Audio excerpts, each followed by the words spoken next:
Very good morning, team. I want to talk to you about AI-generated music uploads because they're swamping streaming platforms, racing to the top of the charts and impersonating real musicians. Even huge artists are on edge, with Taylor Swift recently trademarking her own voice and appearance to protect against AI. So if she's worried, how is anyone else supposed to make it in this brave new music world?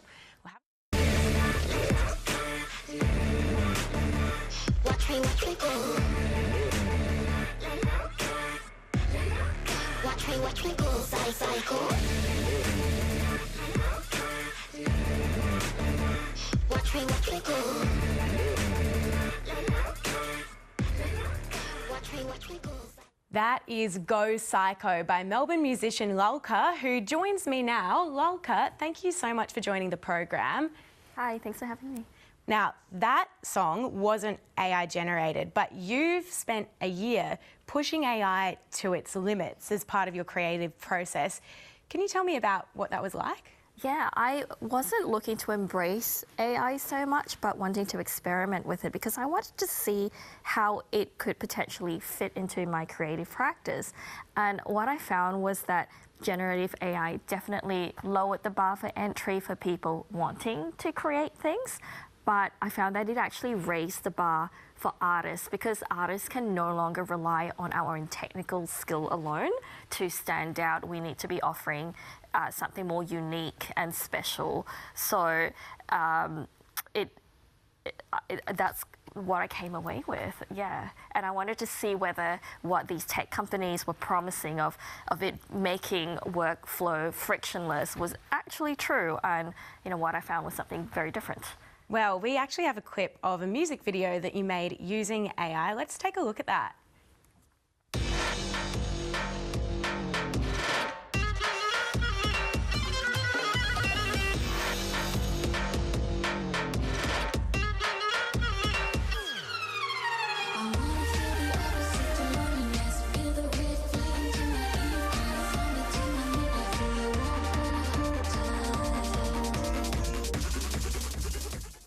So how long did that take you, and how was that compared to making music without AI?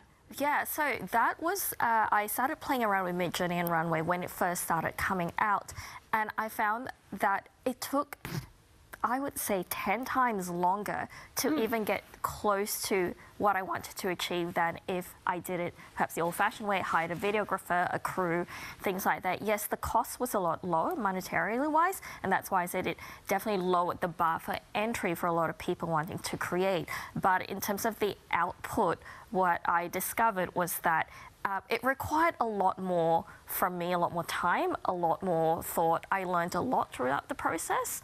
And it kind of showed me that what these platform companies were promising wasn't exactly as straightforward as it seems. So are you still using AI in your creative process? I think in terms of generating images and generating sounds, not as much anymore. I think I've pushed it to its limits to see what that technology was capable of. And I found that I actually work a lot faster without AI. I am interested in a lot of AI technologies that's coming out, interested to see how it would actually help artists. But when it comes to just generating things, not at the moment, because I've played with it, made my own conclusions about what it can do and what it can't do, and its limitations. AI has come so far, even in like the past year or so. Yes. And, we're hearing that it's just going to get better and better at sort of mimicking humans. What do you think sets human creativity apart then? I think what AI or what these companies are promising is that it's easy, it's frictionless. But I think when it comes to art, I'm speaking as an artist, that great art is created from friction.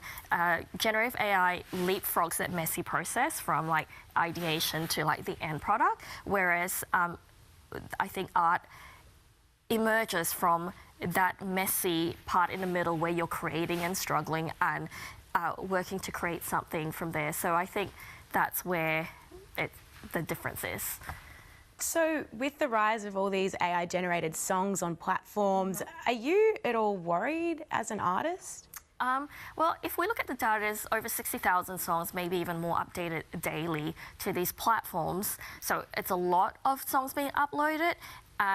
But when you look at the consumption, the human consumption, people aren't actually consuming these tracks.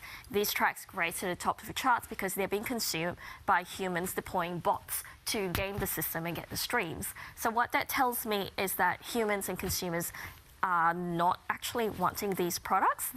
I sort of consider art and the music that artists make very different products to the music that's being generated by people sort of like utilizing bots to stream these songs and being uploaded. It's very different products, and yeah, I don't think we can consider them the same thing.